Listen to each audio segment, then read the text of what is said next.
Doctor Sreevarma ஆயுள் தரும் ஆயுர்வேதா அறுவை சிகிச்சை இல்லா குணம் ஆயுள் கால நிவாரணம். Branch express courier private limited domestic international cargo உங்கள் இல்லம் தேடி வந்து கொரியர் புக்கிங் டெலிவரி செய்து தரப்படும்.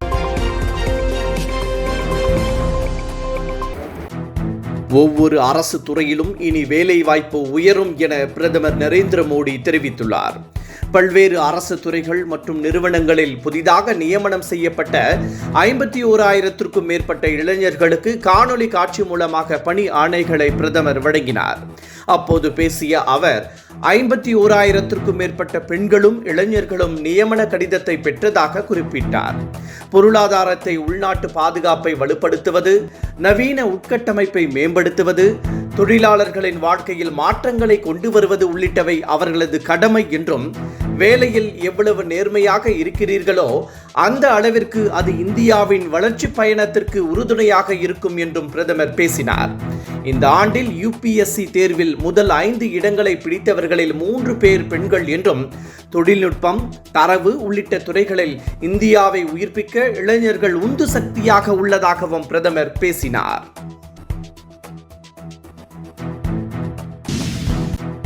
கோவையில் நடைபெறவுள்ள உலக புத்தொழில் மாநாட்டிற்கான இலச்சினையை துணை முதலமைச்சர் உதயநிதி ஸ்டாலின் வெளியிட்டார். மேலும் மாநாட்டிற்காக வடிவமைக்கப்பட்டுள்ள சிறப்பு இணையதள சேவையையும் அவர் தொடங்கி வைத்தார். தமிழகத்தின் பொருளாதாரத்தை அடுத்த 2030ஆம் ஆண்டிற்குள் $1 டிரில்லியன் அளவிற்கு உயர்த்திட முதலமைச்சர் மு.க. ஸ்டாலின் தொழில் திட்டங்களை வகுத்து வருகிறார். இதன் அடிப்படையில் சென்னை, மதுரை, ஈரோடு, திருநெல்வேலி உள்ளிட்ட 10 நகரங்களில் வட்டார புத்தொழில் மையங்கள் நிறுவப்பட்டன. அந்த நிறுவனங்களை உலக தரத்தில் மேம்படுத்த கோவையின் உலக புத்தொழில் மாநாடு 2025 நடத்தப்பட உள்ளது. இதற்கான இலச்சினையை துணை முதலமைச்சர் உதயநிதி ஸ்டாலின் இன்று வெளியிட்டார். மாநாட்டில் 750 அரங்குகள் அமைக்கப்பட்டு கண்காட்சியும் நடைபெற உள்ளது.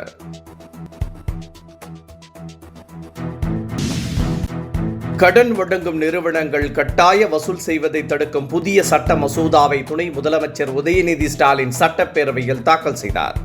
இந்த புதிய மசோதாவின்படி கடனை கட்டாயமாக வசூலித்தால் 3 ஆண்டுகள் வரை சிறை தண்டனை அளிக்கப்படும். பிணையில் வெளிவர முடியாது. வலுக்கட்டாயமாக கடனை வசூலிக்கும் போது கடன் பெற்றவர்கள் உயிரிழக்க நேரிட்டால் சம்பந்தப்பட்ட நிறுவனங்கள் தற்கொலைக்கு தூண்டியதாக கருதப்படும். இது போன்ற கடுமையான சட்டப்பிரிவுகள் கொண்டு வரப்பட்டுள்ளன. பொருளாதாரத்தில் பின்தங்கிய மற்றும் நலிவடைந்த பிரிவினரை பாதுகாக்கும் நோக்கில் இந்த புதிய சட்ட மசோதா கொண்டு வரப்பட்டுள்ளதாக துணை முதலமைச்சர் உதயநிதி ஸ்டாலின் தெரிவித்தார். தமிழ்நாட்டில் கோடை வெப்பத்தின் தாக்கம் நாளுக்கு நாள் அதிகரித்து வருகிறது. அதிகபட்ச வெப்பநிலை 2 முதல் 3 டிகிரி செல்சியஸ் வரை உயரக்கூடும் என சென்னை வானிலை ஆய்வு மையம் தெரிவித்துள்ளது. சென்னையில் 100 டிகிரி பாரன்ஹீட் வெயில் சுட்டெரிக்கும் என்றும் எச்சரிக்கப்பட்டுள்ளது. அதே வேளையில் இன்று முதல் 2 நாட்களுக்கு தமிழகத்தில் ஒரு சில பகுதிகளில் மிதமான மழைக்கும் வாய்ப்புள்ளதாகவும் வானிலை ஆய்வு மையம் கணித்துள்ளது.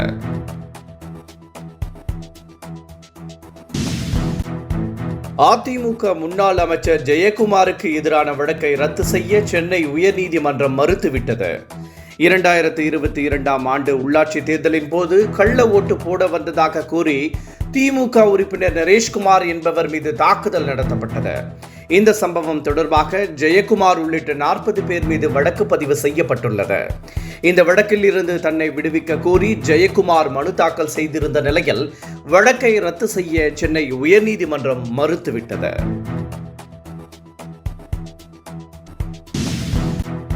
சென்னையில் கடந்த 4 மாதங்களாக தலைமறைவாக இருந்த 1258 பேர் கைது செய்யப்பட்டுள்ளனர்.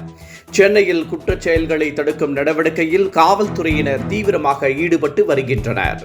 சென்னை காவல் ஆணையர் அருண் உத்தரவின் பேரில் தீவிர நடவடிக்கை மேற்கொள்ளப்பட்டு வருகிறது. தலைமறைவாக இருந்தவர்களை கைது செய்ய பிடி ஆணை பிறப்பிக்கப்பட்டது. இதன் அடிப்படையில் வடக்கு, தெற்கு கூடுதல் ஆணையர்கள் மற்றும் சென்னை மண்டல இணை ஆணையர்கள் மேற்பார்வையில் தனிப்படைகள் அமைக்கப்பட்டன.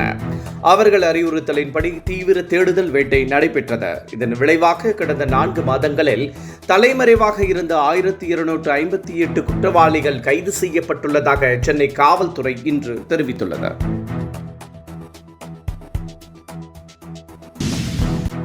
தமிழகத்தில் கோடை வெப்பத்தின் தாக்கம் அதிகரித்துள்ள நிலையில் மின் பயன்பாடு உச்சத்தை எட்டியுள்ளது.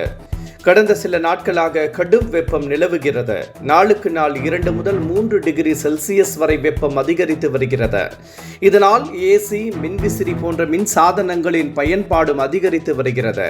கடந்த வியாழக்கிழமை மட்டும் 20,148 மெகாவாட் மின் பயன்பாடு இருந்தது.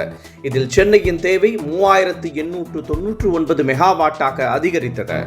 கடந்த மே மாதம் மின் தேவை 20,830 மெகாவாட்டாக இருந்தது. இந்த ஆண்டு வரும் நாட்களில் மேலும் மின் தேவை அதிகரிக்கப்படும் என கூறப்படுகிறது.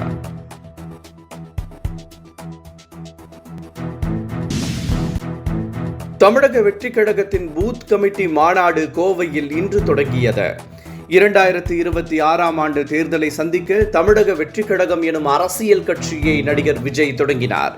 கட்சி தொடங்கி ஓராண்டு நிறைவடைந்த நிலையில் அமைப்பு ரீதியாக 120 மாவட்டங்களாக பிரிக்கப்பட்டு அதன் செயலாளர்களும் நியமிக்கப்பட்டனர். அடுத்த கட்டமாக பூத் கமிட்டி மாநாடு நடைபெறும் என அறிவிக்கப்பட்டிருந்தது. இதன் அடிப்படையில் கோவையில் முதல் முறையாக தமிழக வெற்றி கழகத்தின் பூத் மாநாடு இன்று தொடங்கியது. இந்த மாநாடு 2 நாட்களுக்கு ஏற்பாடு செய்யப்பட்டுள்ளது.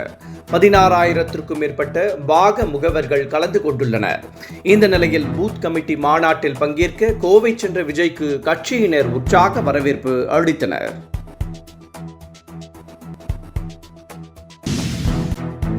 உணவு வழங்கல் துறை அமைச்சர் சக்கரபாணி மாவட்டத்திலேயே உணவுப் பொருளில் கலப்படம் நடைபெறுவதாக தமிழக பாஜக செய்தி தொடர்பாளர் பிரசாத் தெரிவித்துள்ளார். மாவட்டத்தில் ஆட்சியர் ஆய்வு செய்ததில் கலப்படம் கண்டறியப்பட்டுள்ளதாக அவர் குற்றம் சாட்டியுள்ளார். எனவே கலப்படத்தை தவிர்த்து தரமான பொருட்களை வழங்க நடவடிக்கை எடுக்க வேண்டும் என்றும் பாஜக செய்தி தொடர்பாளர் பிரசாத் வலியுறுத்தியுள்ளார்.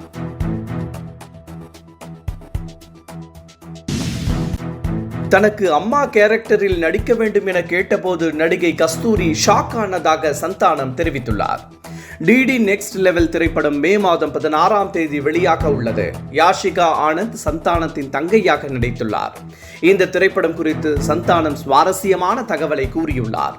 தனக்கு அம்மா கேரக்டரில் நடிக்க வேண்டும் என நடிகை கஸ்தூரியிடம் கேட்டதாகவும், அதற்கு கஸ்தூரி நான் சந்தானத்திற்கு அம்மாவா நடிக்கணுமா என ஷாக் ஆனதாகவும் பிறகு ஒப்புக்கொண்டதாகவும் சந்தானம் கூறியுள்ளார்.